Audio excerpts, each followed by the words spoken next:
Welcome to the New Process Podcast. Learn all the tools, methods, and best practices combined with people, emotions, and a human-centric mindset to rethink your process and push it to the next level.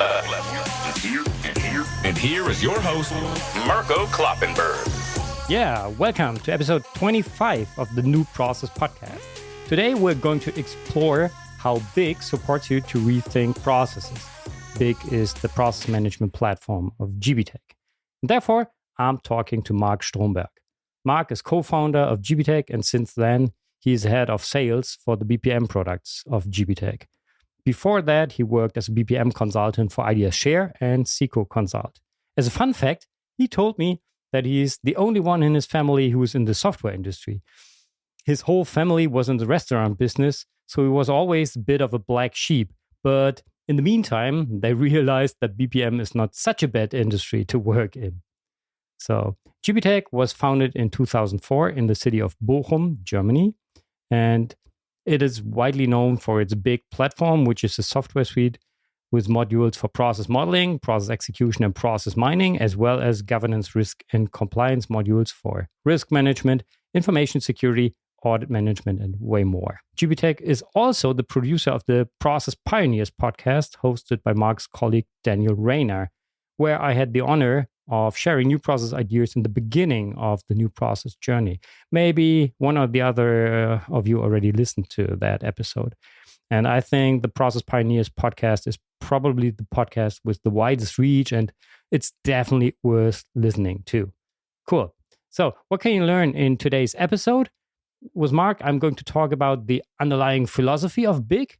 We're going to talk about how to model processes in BIC, as well as from the other perspective on how to retrieve processes in BIC. We'll also deep dive into the new process principles, and there Marc will explain how BIC supports you to involve the people working in the process into the work on the process. Secondly, we're going to talk about how BIC supports you to disrupt established processes. And he also provides an outlook on the BPM tool market, as well as on the BIC roadmap itself. And we're going to explore the cost of BIC, the pricing model, and how you can test it. And there's also a special offer for you, so don't miss that. Just enjoy the interview with Marc Stromberg. And now, let's start to rethink processes. Yeah, welcome to the New Process Podcast, Marc. It's great to have you here today. I think we know us already for so many years. We had first contacts more than 10, I would say 15 years ago. And I just had to invite you to the New Process Podcast. So great that you're here today, Marc. Welcome. Mirko, thanks so much. I really feel honored that you invited me to your podcast because I watched every episode. And as you said, I try to find out how many years we have known each other. And it's at least 15 years. So happy that we are still in the same industry and now getting together in your excellent podcast. So thanks so much again for inviting. Yeah, cool. That's super great to have you here. Then let's start with the check-in. As always, what do you prefer in an aircraft, aisle or window seat? Nico, I'm 1.86 meters. I prefer the aisle. Offers more legroom and you can somewhat sprawl in the aisle and into the aisle. So that's much better. But I have to say, Mirko, I'm a train guy. Yes, I have been flying a lot in the past, but whenever possible, at least on the European continent, I try to take the train. But again, it will be the aisle seat in the train as well. Okay, that's good. Yeah, it's also a good approach to take the train instead of the aircraft. But as you know, I'm an airline guy, so I know. I have to ask this question, and that's why I also asked the second one, which is your favorite airport? Mirko, I don't think about that one. It's Chicago. Okay, really? And it's not purely because of the airport, but I have been an exchange student in the US in my high school time. Oh, cool. And as a young student, the first really long flight was to Chicago, where the hosting family picked me up. And as a young student, going to the US without the parents, etc., I will always remember getting to Chicago and then, seeing that really large airport and all the new impressions that you have in the US. So this is why I said, okay, Chicago has got me. And it's not so much about the features and functionalities, but the personal memories about it. Yeah, I have nearly the same memories. I haven't been there for high school year, but I flew via Chicago to Louisville for my MBA program that time. And so I can imagine that it was also really interesting to get there and to find through this huge airport. Yeah, cool. Great. And what was the best process you've ever experienced? Miko, I cannot say that there's that one process that stands out where, when somebody asks me what's the best process and immediately it springs to my mind, that's it. And that was the most amazing part. I recognized a process just a few weeks ago. We went to the winter holidays and went to a hotel where we spent some time. So it's not in business, really in private part. And we spent there, I think, the third time that we went there. And when we got to the hotel, first of all, we were greeted by our names. When we got to the hotel room, there was a personal handwritten greeting card wishing us a wonderful holiday. There were the chocolates that we love. And the minibar was filled not with alcohol, but with the juices that my little son likes. Cool. And when we got to the restaurant in the evening, we were handed over the vegetarian menu instead of the meat one, because they remember, okay, we rather go for vegetarian than for meat. And this is something I just love. It's personal, and there's actually not really machines involved in there. It's somebody that recognized and documented what we love, and then contacted lots of colleagues in the hotel to say, hey, please do that, to have a wonderful experience for family Stromberg that night. So that is something that really stands out and I appreciate very much. Yeah, that sounds very good. Cool. Then how would you describe your relationship to processes? I've been working in business process management all my professional career. When I got out of university, I started directly with a very large consulting company doing process management work. And this went on up until now. So processes in my work life is there every day, and it's present every day. And everything that I do professionally somewhat is related to process management. And I personally started out as a BPM consultant in my life. So I know it from the start, designing processes, modeling processes, rolling out processes to the organization, better processes if needed, change management. So everything that I more or less did in the last, 20 years had something to do with processes, and still it goes on. So there's really process management on my mind. And this actually goes also to my spare time. When I go to a restaurant, I very often see that I also think about processes. So when I leave the restaurant, I don't rate it as, oh, the food was good or the food was bad, but rather, oh, they had good processes in the restaurant. Everything went quite well. So this is something that is just incorporated in myself. And of course, processes not everything, Miko, you know that. It's people, it's applications and tools and processes, but processes, of course, is more or less the binder between all of these things. Absolutely. That's super cool. And I would say it's not a surprise for your history to have such a relationship. Great. Yeah, cool. Then let's have a closer look onto the tool. So it's BIC. That's the name of the tool GBTEC is offering. And I would love to learn more, and starting with the philosophy. So could you explain a little bit more what the underlying philosophy of BIC is? Business Information Center is actually the abbreviation, because most of our employees don't even know it. It's because it's always known as the BIC tool. BIC is actually not that just one tool. BIC is more or less a BPM platform with different modules supporting the analysis of processes, the execution of processes, governance, risk, and compliance topics, monitor and measuring. So there's not that one BIC, but customers use different modules or use all of them at once. The main philosophy that spans across all of these different modules are ease of use and modern interface, attractive design. That might be a little bit astonishing when you ask me what's the difference about your tool, that I don't start, listing all the features and functionalities that we have. But my personal experience, yes, we have lots of features, and large organization, global organization use the application actually for everything that they do. But when it comes to user acceptance, when it comes to how do customers, organizations roll out a BPM application like BIC, one of the decisive factors is it easy to use? Do users have fun using it? And is this something they incorporate in their daily work, or if not daily, but whenever they use it, they love using it? So this is something that spans across all of the modules. The design part, the analysis part, of course, Mirko is a very modern process documentation, process analysis tool for collaboration, communication. We have the automation part, a so-called no-code automation application that supports customers really automating, executing processes that have documented and modeled. And we also have a full-blown module for governance, risk, and compliance features or functionalities, which support the customers in fulfilling all regulatory requirements, Sarbanes-Oxley, internal control stuff. So there are different use cases, different requirements. What they all have in common, it must be easy to use, so the customer don't have much effort to train users in using the system, in onboarding those occasional users that use the system maybe once a week, once a month, once a year. And this is really something that is important to all of our customers, and that is really something that we pay attention to, that our software fulfills all the functional requirements, of course, but it must be easy to use. So this is more or less very much the philosophy that stands behind all of the modules. Okay, and now the challenging question, because we are in a podcast and it's not possible to show something. How does the interface look like? It's reduced to the max, let's say it this way. It's modern and it's really appealing.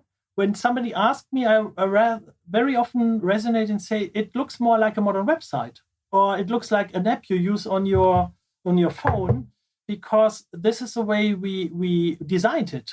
So the features and functionalities are not the foremost and are not right in your face, but it's very user-friendly and reduced with buttons, with features, with icons.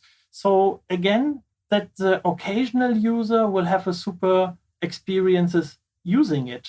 And imagine, Mikko, we have customers that have more than 100,000 licenses of BIC. Not your professional BPM expert team or whatever, but the readers, the ones that follow the processes. And you cannot train all the 100,000 in using such a tool. So it must be intuitive. It must be easy. And of course, these days, it should be mobile device capable. So if somebody would like to see a process on the phone or on the iPad or whatever tablet you use, it should be the same good user experience that you have when you look at a flowchart in graphical way. So really reducing the tool to the maximum and not disturbing the occasional user with features, with buttons, with menus that he or she might not ever use in the system is really the way to go for us. And this is how the interface actually looks like. Okay. I hope that I'm not wrong, but I remember that when I used BIC the last time that you told me that you already implemented a facelift. So if there are listeners out there who have been using BIC a few years ago, what did you change? We actually migrated the old user interface to a new, more or less platform or user interface technology or framework, as you call it. And this framework goes the next step for us. So even before this new user interface, I have to say that we already had an excellent user interface, easy to use. But now we go the extra mile and we take the next step. Now in the new user interface, everything is mobile capable. So all the features, functionalities are optimized for usage on any kind of device, because we also see the trend that you don't just look at processes on your laptop, but maybe even if you're on the plane, on the train, you want to see it and you don't open your laptop. So this was one of the things that was important to us, but also, again, going the extra mile in reducing the application to the maximum and to resemble more to the modern websites that are out there, that are coming out there today, to really don't have any break when somebody uses the internet at the customer side and then goes to BIC. It doesn't look like a clunky old desktop application, but really seamless, very nice, very user-friendly. And of course, you can adapt it to the corporate identity very quickly. So the main changes is even more mobile capability, next step regarding user interface and attractive design, and of course, intuitive usage and reducing the menus, the icons, whatever you have in that application. Okay, cool. Yeah. Then let's focus more on the processes, on the content. How do you map processes, like the process architecture, the different levels? What kind of notations are you offering? Tool-wise, Miko, in BIC, there are no restriction in how you want to document processes. So you can go to the classical standard value chain diagrams, BPMN 2.0, event-driven process chains or flow charters, as we all know it, customer journey maps. There are IT resources in the application. There are notations for risks, controls, compliant topics. And these are out of the box, but it's not like an endless. When a customer onboards BIC, he will or she will see maybe 10 to 15 standard notations that are used throughout the globe and throughout the world, and the users can start right away. So there's no need for configuration. We set the system up in a way that really a user can start whenever she or he gets access to the tool. And the notations like the BPMN or the EPC or the value chain diagrams are already tailored to what we have gotten to know over the last 10, 15, 20 years, what users actually, what kind of symbols, what kind of objects they are using.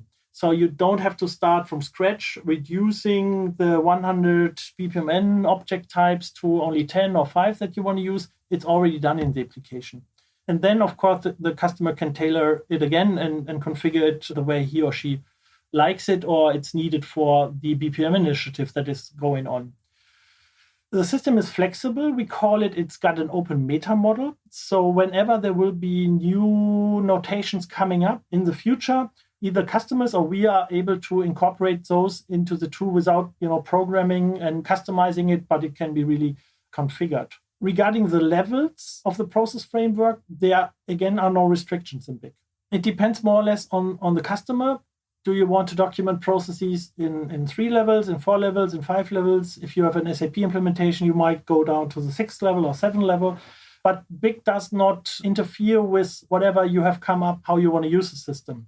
So that's important. It's got flexibility, it's got freedom, but it's set up in a way that you do not, start from scratch. One main aspect, because regarding process mapping or management, that is very often a discussion point with customers is, okay, how detailed do we document processes at all? I just said, okay, in SAP project, you might document until level 6 or 7, but this is not the norm. Typically, customers stop at a certain flowchart level, in a certain detail level. But there's still lots of other documentation, process-oriented, out there in the organization. And this is stored in documents, in your PDF, in your Word, in your Excel, in your PowerPoint presentation. And very often there's lots of good information that is related to those processes. One thing you can do is you can link from BIC to a document management system you have in place. Not a problem. Then you just link, okay, you want details about this SOP, then go to whatever SharePoint, for example. But BIC offers capability that you can manage those process-related documents in BIC itself, not just uploading them, but managing them, versioning, archiving, review and approval workflows. And this way, the user that is looking for information process-related does not have to think, is it a document? Is it stored in a document? Is it stored in a process? Do I go to SharePoint? Do I go to BIC? No, the information will be in BIC. And via the full text search, he or she doesn't need to know if it's going to be a document or a process that's coming up, but you just type in the keyword and either document comes up, a process comes up. So that's a very important part. And this also solves the discussion, okay, do we put everything that is process related in a BPM tool? No, please don't. Stick to your existing documentation that is very detailed and then link it to the processes where such information help define a process in more detail. Okay. So let's imagine we've set up our system. Yeah, it's somehow customized. I know which notation I want to use. And now I'm a process modeler. How do I proceed to map a process? Typically 2 ways, Mirko. If you are well-trained process modeler, you know the notation, you know how to work with BPMN, EPC, value chains, customer journey maps, whatever. You just go ahead, open the BIC tool and start creating flowcharts.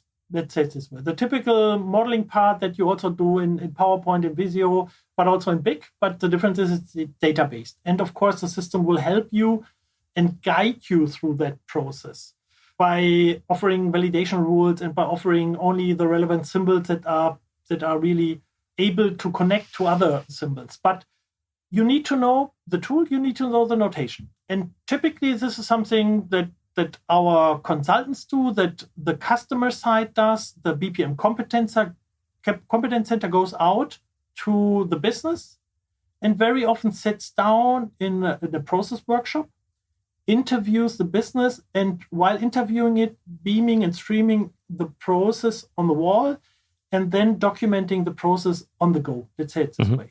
And therefore, the business can really relate to what this process is all about, and they come to think about different things they would not have thought about if they would have started documenting the process on their own. But you need some skills for that. You need to interview, you need the notation, you need the tool knowledge, and so on.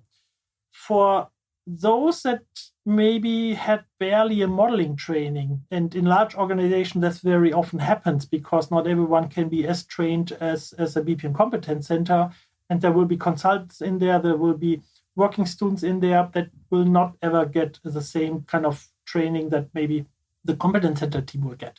We have a way of documenting processes in a spreadsheet kind of way, where you don't need to document in flowchart, but maybe really like an Excel spreadsheet. You enter the activities, you enter the related roles and description, and BIC then translates this spreadsheet into a flowchart and automatically generates such a flowchart view.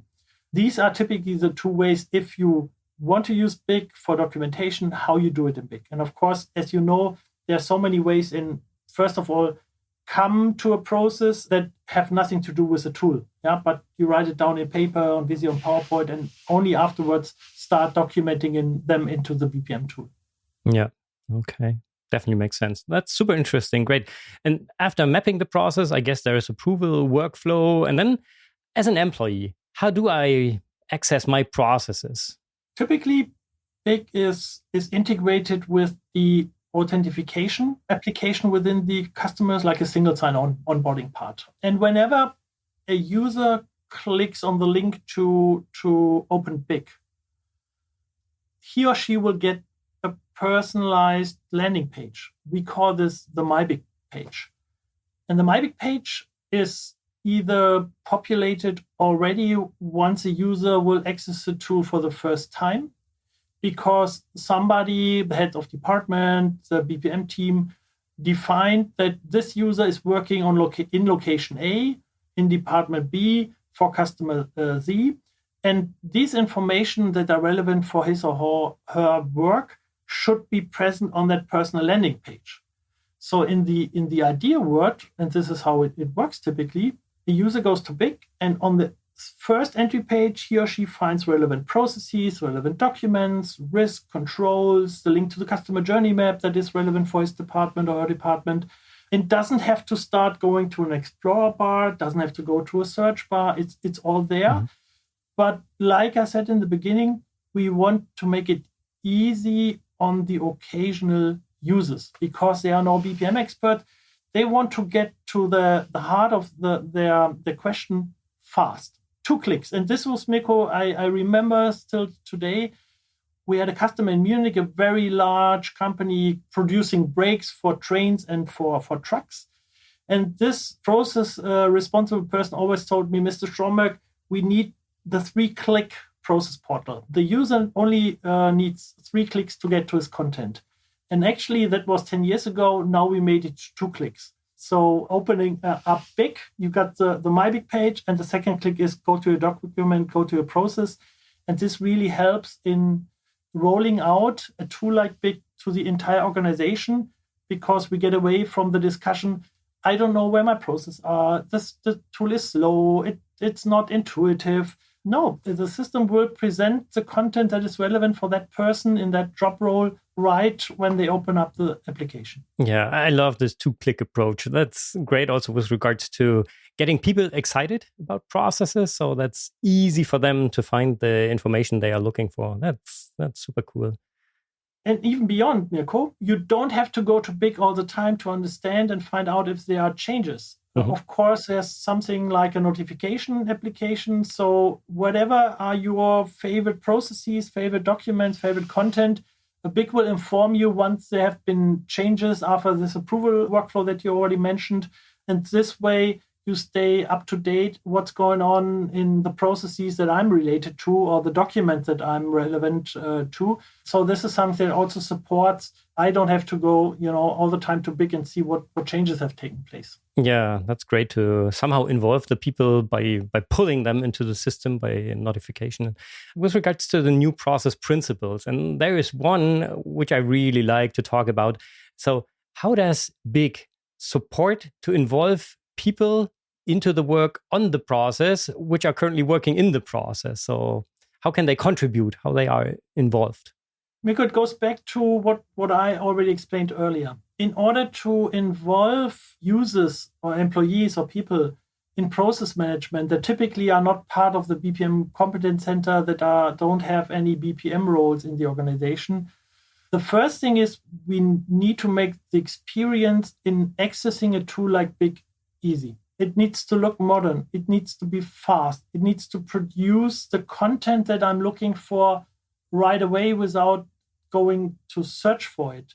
So this is something where we as a tool provider, tool vendor, can support our customers, our internal customers on the customer side, and it's typically the BPM Competence Center, however it's located, by giving them a tool that does not provide a hurdle for the occasional user to get involved in processes. Because when I started out in BPM, 20 years ago, it was paper-based. It was really applications that catered to the expert and not to the standard employee that has no BPM background. And this has changed dramatically. And BIC is really on the forefront of giving the occasional user a very good experience without detailed knowledge about BPM or about the BPM tool. So this is something that we are working on constantly, making the user experience really excellent, fast, easy to use, modern, like we described earlier. The other part is the content, Nico, and we can also support on that one. Yes, you can document and model processes in your classical BPMN flowchart, EPC flowchart level. You can use that value chain diagrams the way that probably most of the users know it from Visio or from PowerPoint. You have the chevrons, and then you put the chevrons on a process map, and that's it. Will this engage an occasional user and make them enthusiastic about process management? Can be, but the chances are not that high. So what do our customers do? They really come up with creative, fancy, very modern process landscape. It's not just your chevrons. It's a picture of a company location in the background. We have a customer that showed us last year in our process day that he created the level 1 and level 2 process maps like a tube map that you know from London. So okay, that tube is maybe the supply chain management process. So it looked anything but your old chevron process landscape. We have customers in the airport industry that have created a process landscape like the airport, with the airport fingers representing different processes and sub-processes. And we have, for example, manager or manufacturer of sweets of chocolate. And their initial landing page is one of their most representative suites that they have as a really nice picture. And on that suite, they have the different process levels where you can click on and then go to different process departments. So this is something that we as a tool provider, of course, don't do, but we support the customers that the system is capable of integrating graphics, pictures, and almost use BIC like Visio and PowerPoint in creating really nice looking diagrams where somebody who's not a BPM expert says, oh, I would never expected this is a BPM tool. I thought this is only about flowcharts and very detailed ones. So this is also something that the BIC tool is supporting in by creating such very nice process landscapes. That's cool. I'd love to see the chocolate process map. That really attracts me. we can arrange this, Nico. Oh, that's cool. Delicious. Wow, cool. With regards to another new process principle, which I also find very disrupting, very interesting, is how does BIC support to disrupt established processes? Earlier on, I explained that the BIC is not BIC. It's not that one BIC. We have the part for the process documentation, for the standardization analysis part, the design part. But by mapping processes, analyzing them, and maybe standardize them, harmonize them, you probably will not disrupt anything. You will create harmonized processes, you will create standardized processes, but does it disrupt anything? Probably not. When we talk about disruption, we come to a different module within BIC, and it's the BIC execution part that I mentioned before.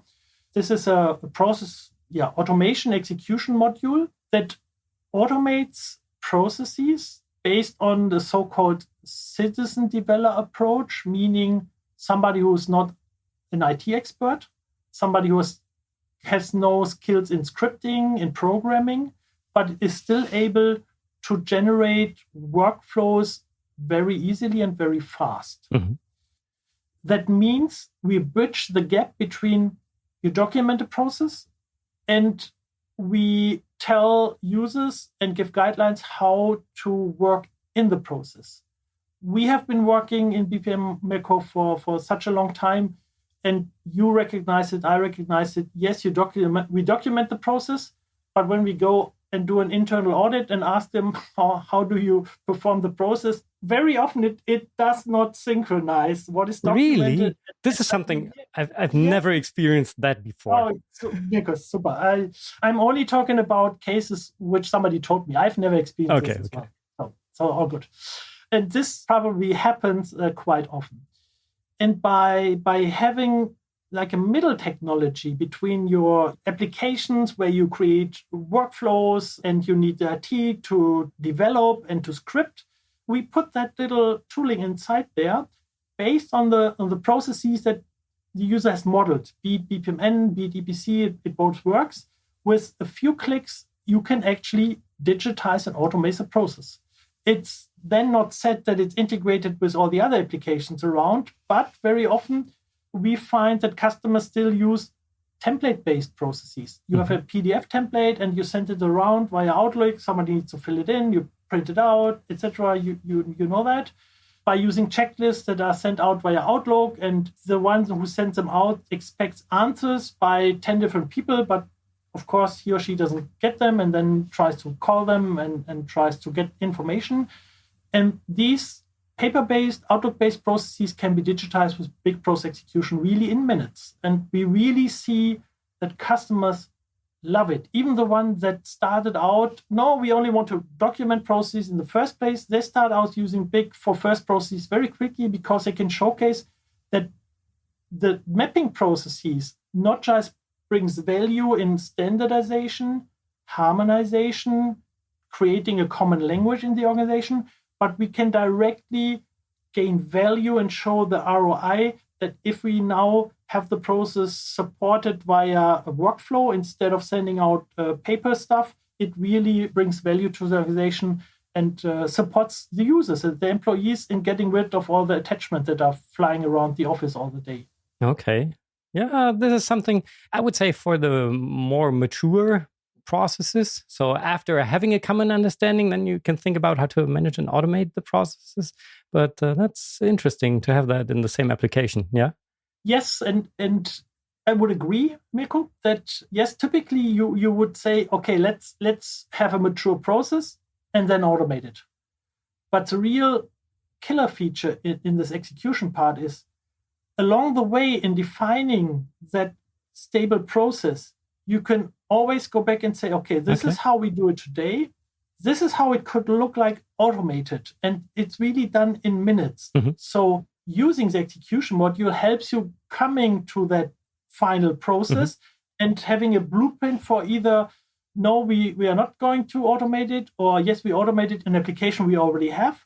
But this is like a little bit of the specification phase that when you want a new tool and you start writing down the specification, what the new workflow should be doing it, you're doing it live based on the real process that the users have defined. So that's really a good tooling that you want to use for relevant use cases. Okay, cool. That's interesting.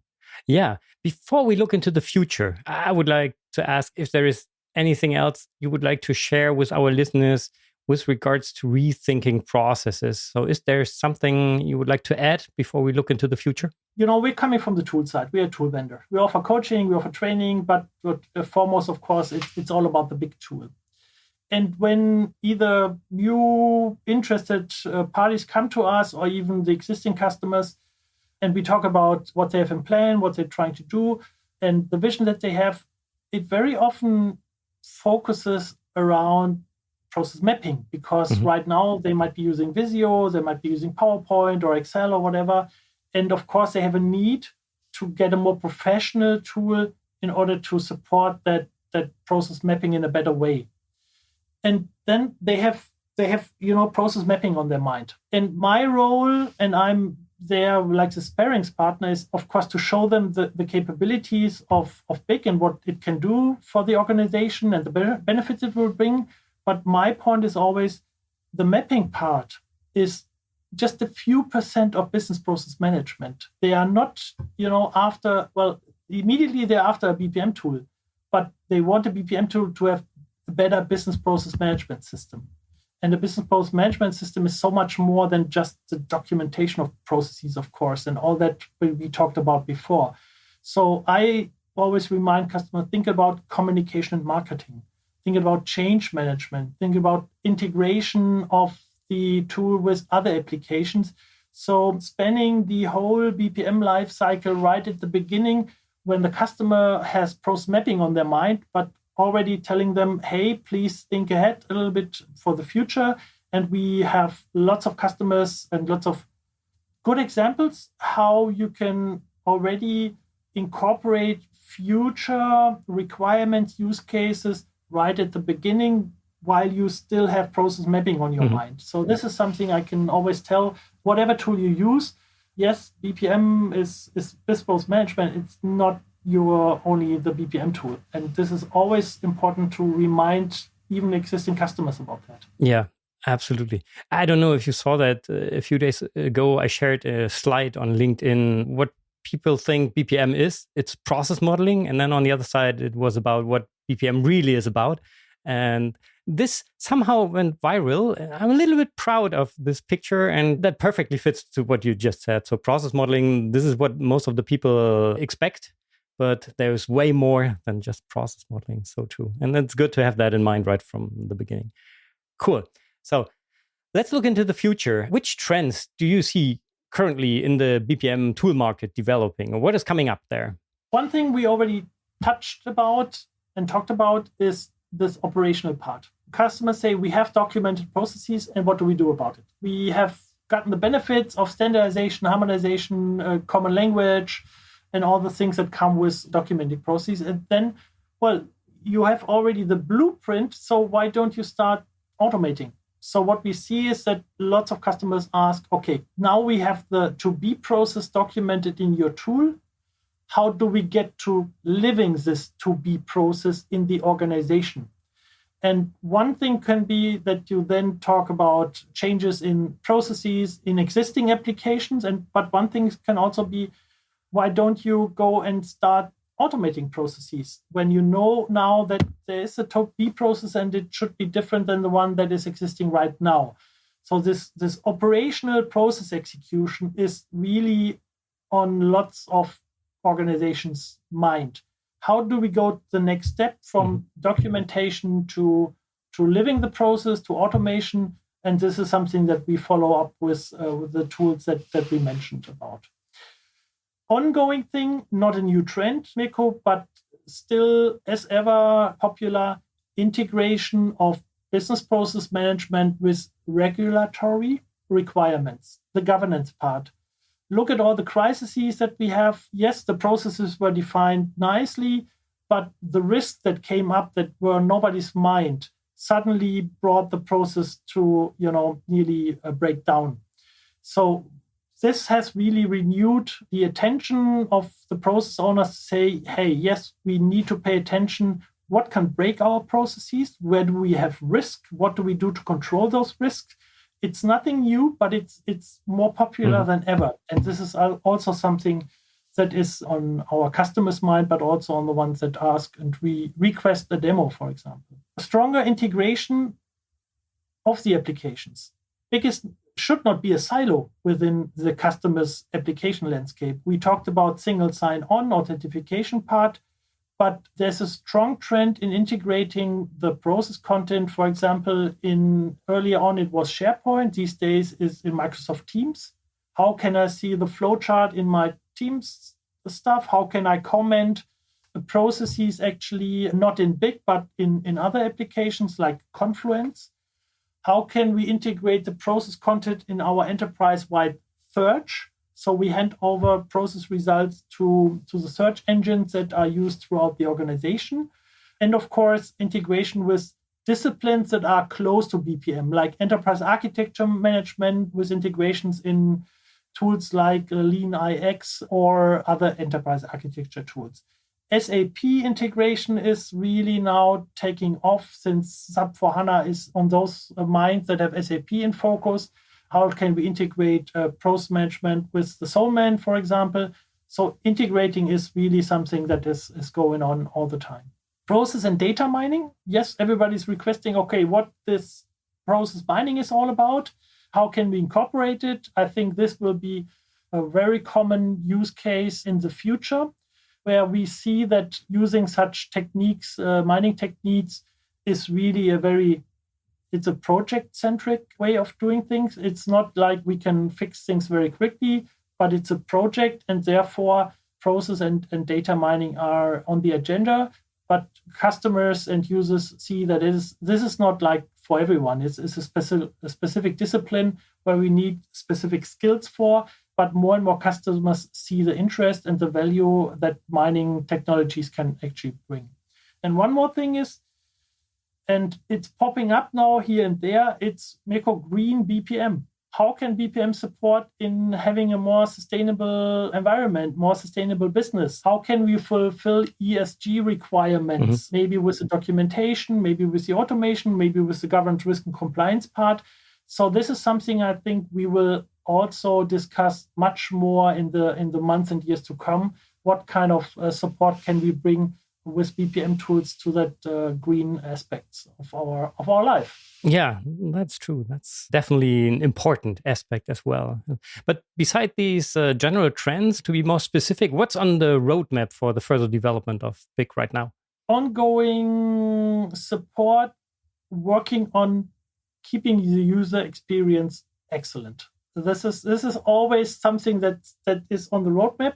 Yes, we have lots of new features coming up with each version, and the features, functionalities are customer-driven, are competition-driven, are GBTEC-driven. So there's lots of new features coming with each version. As you might know, we bring out a new version every 3 months, and therefore customers don't have to wait a long time to get their hands on the new features and functionalities. Some of the stuff that we are working on, and this is maybe also going to the trends, is, for example, the artificial integration of things. How can we integrate the automatic translation of content by using very modern translation tools? Yeah, the DeepL, the Google Translate and all that stuff. And the quality these days is quite high. So we are talking about integrating these technologies into the application to use it, for example, translation purposes. The AI integration for speech recognition. How cool would it be, MECO? We would tell our iPhone, I start off with a starting event, I have 2 lanes, and the system will create our flowchart based on what we tell the application to be doing. So this is something that we look at and look a little bit in the future with universities that are actually looking into that one. This is something we are working on, besides lots of features, functionalities that better the user experience, but also having new features. But the ones that stand out are really right now that integration of KI and AI and to find out what works and what sounds good, but it will not work in a BPM tool. Okay, cool. I would love to learn more on that and love to see that in the future. That's super interesting. Cool. And now, somehow important question about the price. So what's the pricing model of BIC? Let's talk about two different company sizes. One with about 1,000 employees on the one hand side, and on the other side, just a small startup with 50 employees. What would they have to pay? The license model, MECO, is very, very transparent, and it's very, very open-minded and user-friendly. That means customers only pay what they're using. I explained before that BIC is a platform with different modules. So somebody who's only looking for the mapping module will only pay for the mapping module. And within the different modules, we have different user roles. And the typical license model is that you pay a certain amount of money for a dedicated role. The role could be the administrator of the application, the modeler, the reviewer, the reader. In the workflow, it could be a workflow participant. So this is how we typically license it, based on the number of users. And another criteria is the duration of the contract. So does the customer start off and doing it for 1 year, or are they planning it for 3 years, for 5 years? And this very much is relevant for defining a price model. Typical pricing for a company, you said around 1,000, is, let's say, around 20,000 euros per year, I would say. It depends also on how the company is setting up their BPM competence center. Will they document processes very centrally? Will they have a decentralized way of documenting? Do they need more modelers in comparison to the readers? So there's a variety in there, but that figure I just mentioned is quite a good starting point. And it's all in. It's not just a license, but when we talk about the licensing today, MECO, it's different than it was earlier in the years before. It's a SaaS option typically. We do the hosting for the customer in ISO 27001 certified data centers, typically in Germany. But if the customer wishes, all over the globe, it's the maintenance in there, it's the updates, upgrades in there, it's the technical support in there. So the price that I mentioned is really all in, and only services that, if they are needed, will come on top of that. For that startup company, and we have quite a few of those, where in the beginning I said, 50 employees using a BPM tool like BIC. Well, you typically use a BPM tool when you have a complex organization, when you have many redundant processes, when you have locations globally. Then the real value comes in, because you need that common language, you need that common notation. And so in the first time when customers came and said, no, we have like a law firm with 25 persons. And I said, well, is BIC the right tool for you? And after discussing with them what they have in mind, what pain points they have, I said, no, it's very well. You have the same pain points like the global Fortune 500 company, but maybe with a little less factor in there. And especially those that are startup, that will grow quite quickly in the next years. Those organizations want to implement processes right from the beginning. And even maybe the BPM tool is at that point a little bit too much, let's say it this way. They know that maybe in 1 year's time, it's too late. Then processes have gotten the life of their own, and then to bring it back into a common language, then maybe it's much more effort. So I fully understand now that startups come to us and say, hey, we plan to grow quite fast. And right from the beginning, we want to document, standardize processes when we onboard now lots of new employees in a very short time. Pricing for that is, I would say, we could start at 2,500 euros all in. So you might need one modeler, you have 50 readers, and again, it's the all-in price. And this is not much more expensive, as you know, than using Visio, for example, if you have to license it. Yeah, that's good to know. And I know a lot of startups which are already thinking about implementing processes, because at a certain point, the founders cannot answer all the questions. You have to document processes, onboard new employees. So what's better than having processes there? Cool. That's true. Yeah. So now we know a lot about the tool. If we want to know more, where can we go to? Where can the listeners go to? Is there a way to test it? Do you have a special offer for our listeners? First of all, you can go to our website. And on our website, you will find lots of more information about BIC, about GBTEC.